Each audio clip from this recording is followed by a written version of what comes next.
Okay guys, welcome back. Okay, wrapping these videos out at the moment, so I've just done the last 4 back-to-back, alright, or 3 back-to-back. So we've looked at the overall pages and the subsections, we've looked at the periodizations, we've looked at the microcycle week, and now looking at the strength testing log and the cardiovascular testing log. Okay, these two work in slightly different ways, alright, in the sense of the cardiovascular testing log doesn't pull the information from previous sheets, whereas the strength testing log does. Alright, so under the strength testing log, alright, what we're going to do is we're going to have to go back to the microcycle week, because this is everything is underpinned into these pages. Okay, so in here we're going to on the end where it says log result. Okay, here we've got a tick box next to the exercises we want to log. So we're going to go through and log certain exercises.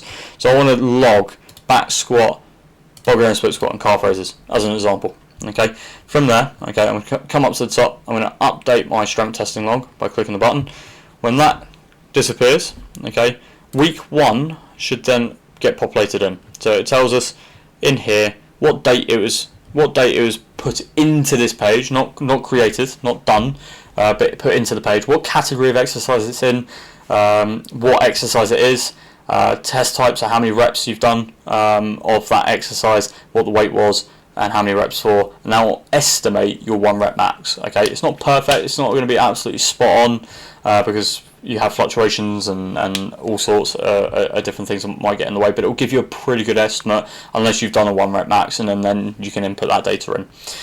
You've then got reps, okay, or RPE, so it was like a 8 out of 10 effort. Technique, so how confident were you about the technique, and you can say high technique. Alright, so that's week 1. Alright, the brilliant thing about the testing log, okay, is that's just that particular week, and it in the strength PB summaries it records the best. It records off of the 1 rep max, okay, the estimated 1 rep max. Okay, so it's not going to tell you exactly. It's not going to tell you what you did, but it will base it off of what it believes your 1 rep max is capable of being. Okay, so that's week 1. We're going to go in week 2 now, and we're going to pull the information from week 2 across by clicking the 3 boxes, hit update strength testing log, and it will update. When that tick disappears, we're then going to move on to 3, and we're going to do this for every single week. And what you'll see is it will only pull the information that is the latest, the best, and the most relevant. The latest, the best, and the most recent. So that's week number 5. Week number 4. Sorry, this is week number 5, and you can see I've updated it to be a lot heavier. Okay. Now when we go back to the strength testing log, okay, it will now tell us. An update. So you'll see that there's now a coloration change under the strength testing, the strength PB summary. That when I've done my heaviest lift, okay, it will then turn green. It will turn the whole cell green, and it will tell me that that is on a trajectory of increasing. Okay, what it will also do is input every single one of them into the rows down here. All right, for us. All right, so we can clearly see. There's multiple different exercises in there. It's under the same date, but if there was different dates, it would show that it's changed over time. And we can see what your previous estimated 1 rep max is, your latest, okay, and your best overall. All right. So here your latest was 20.2 because of the deload, as an example. Your previous before that was 22.7, but your best ever estimated was 28. Alright, so it shows that there's 11% decline. If them numbers were the other way around, it would show that the best is a bit like the back squat, where your latest is 77, your previous was estimated as 55.2, and means your best is 77 because of today's efforts, and so your percentage change is positive. Okay, so that's the way the strength testing log works. All right. Once you run out of cells, which can happen fairly quickly depending on your program. Okay, so once you run out of cells, which in here we have 99 or 75 cells of being able to track data. Once that gets full, we can archive all the ones that are not important. So if we click the green tick, that will then strip all the ones that we don't need out the way. Okay, and it will pull them all through. Give it a second. It can take a little bit of time.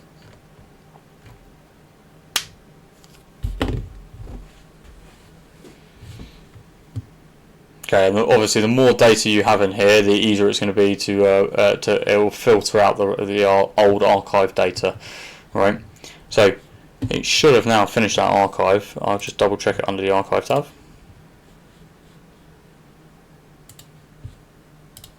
Run it again.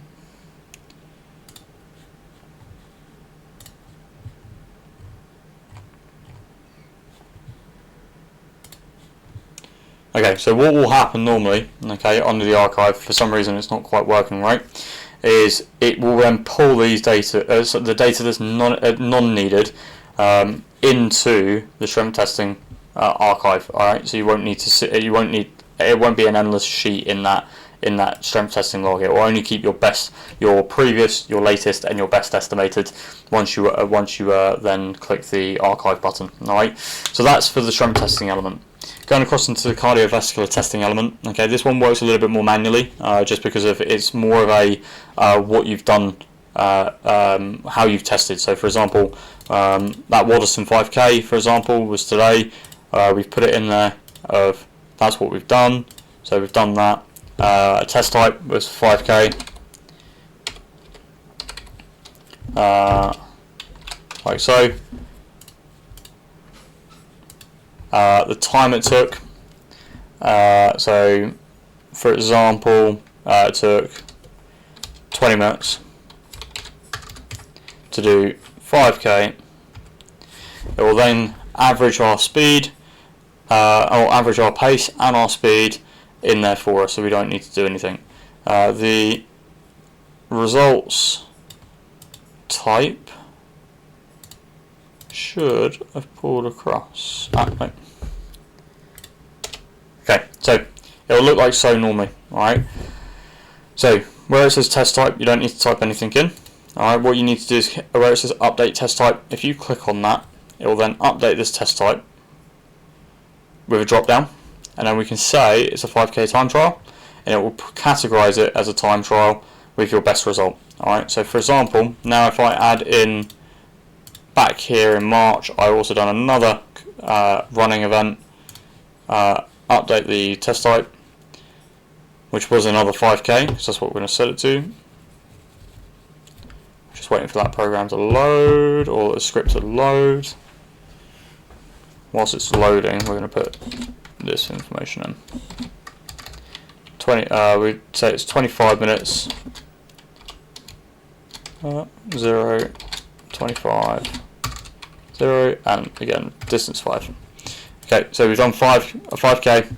It will then show us our change over that period of time. So it's a 20% increase or 20% improvement with our pace and our average speed in there as well. And we can do this across the board with multiple different exercises or multiple different test types, rowing, ski, cycling, doesn't matter what it is, whatever the test is, we can then pull that information across. So you can see here we've got marathon, half marathon, 5K, 3K, 12-minute Cooper run, 10-minute, 10K time trial, 1 mile time trial. If I was to put cardiovascular and cycling, we got things like FTP tests. Just waiting for that camera to come back. There we go. There it is. We've got things like FTP tests, which you can do off of Zwift and stuff like that, and input that information into here as well to record, and that is then going to help you track your data as you go through. All right. So the sort of idea of this, guys, is that anything in red, any columns in red, is normally what you have to update and click on. Anything in grey, it will auto update. So you don't have to do anything there. Okay, so that's the strength testing, testing log, and the cardiovascular testing log kind of summaries in there. If you have any questions around them, just give me a shout. If you notice anything that's not working, again, also give me a shout. I think I know why this strength testing log isn't working. It's because all the dates are the exact same. So if we update the dates, it will push it across because it's all on the same day. It doesn't recognize inputted in the same day. It doesn't recognise. So a good habit to get into is when you've completed week 1, you then go into log results. and then log your testing results of the exercises you want to keep track of. Alright, for the strength testing log. And same again with the cardiovascular log as well. It's good habits to get into is to open this weekly if that's what you want. If this is your goal, is to track your fitness. Like I say, if you have any questions, feel free to ask. I really look forward to helping as many of you as possible, and clients that are watching this. I know it seems fairly complicated, all of that. Most of it you're not going to need to worry about, because as a client you're going to have me to help you overcome that, and I'm going to write most of it for you. All I need you to do is just follow through and input the data that's correct, and I'll do the rest. I look forward to catching up with all of you soon. Any questions, give me a shout, and if you like the video, give it a like, give it a subscribe if you can, and send it to any friends, because like I said, this is all going to be online for you guys to take away and use whenever you want. Alright, catch you in a bit. Cheers.